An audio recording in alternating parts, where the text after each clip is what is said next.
Chocolate is not a health food.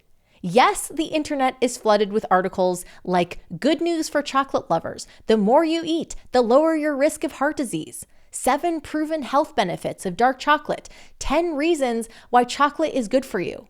And you will find all sorts of claims in these articles that chocolate can lower blood pressure, reduce your risk of cancer, improve brain function, and on.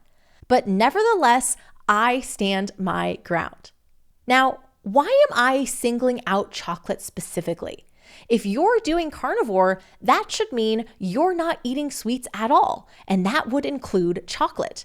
But I can't tell you how many times I have seen people say in carnivore groups that they will still eat a square of chocolate daily for the health benefits. I saw a post from someone saying they were mostly carnivore, but would not dare give up the raw cocoa and hot chocolate. Having done many diets like paleo and keto that are adjacent to carnivore, I know where this is coming from. There are many paleo and keto figures who advise eating dark chocolate in order to reap its many health benefits. While I am not against eating chocolate if that's what you want to do for the sake of enjoyment, chocolate is not a health food that you should go out of your way to eat. And furthermore, chocolate actually causes a lot of health problems for people, myself included. Chocolate is one of the most excruciating foods for my gums from a baseline of carnivore. There was a time when I took one bite of my daughter's chocolate dipped ice cream cone and my gums were in pain for 3 hours afterward. Chocolate is a high oxalate, high anti-nutrient food that also has high levels of heavy metals like lead and cadmium. So how did chocolate become known and regarded as a health food in our society and in alternative diets like paleo and keto? Well, if you do a little digging, the story of how this happened is one that happens a lot in the realm of nutrition and science. Many of the studies that claim that chocolate is good for you are sponsored by chocolate companies. Big corporations like Mars, which manufacture Snickers bars, Twix bars, and M&Ms, companies like Hershey's, Nestle, and many more have funded these studies that claim health benefits from eating chocolate. And of course they have, because they know that perception affects how much of their products they're going to sell. In an article I've linked to from Vox, they say, "Here at Vox, we examined 100 Mars-funded health studies and found they overwhelmingly drew glowing conclusions about cocoa and chocolate, promoting everything from chocolate's heart health benefits to cocoa's ability to fight disease.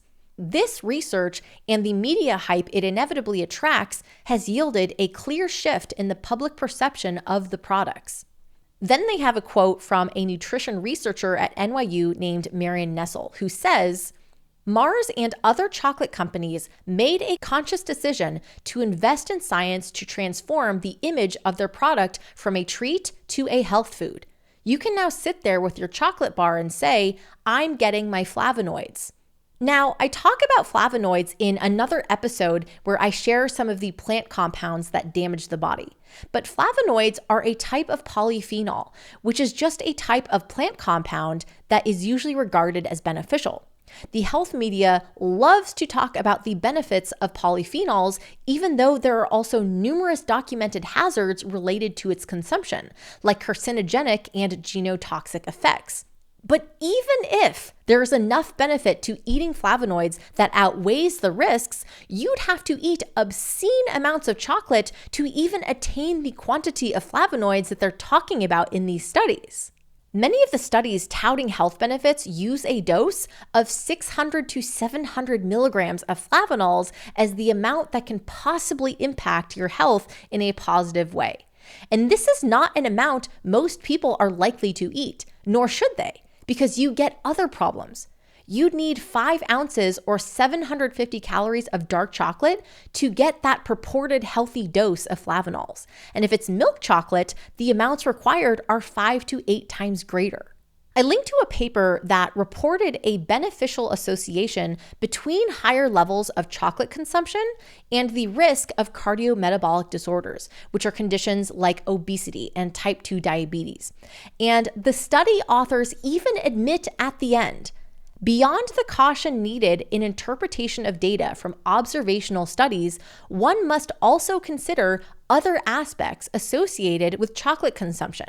For instance, the high energy density of commercially available chocolate, about 2,100 kilojoules, 500 kilocalories, or 100 grams, means excessive consumption will probably induce weight gain, a risk factor for hypertension, dyslipidemia, diabetes, and cardiometabolic disorders in general.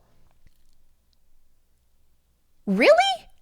The whole point of the paper is that it's good to eat more chocolate because it's associated with a lower risk of cardiometabolic disorders, but at the end, they say that excessive consumption of chocolate will probably cause cardiometabolic disorders. So they say after that to consider chocolate that's lower in sugar and fat. But again, the amounts you need to get the supposed benefits is unreasonable. In addition, chocolate bars made with higher percentages of cacao will get you into other problems.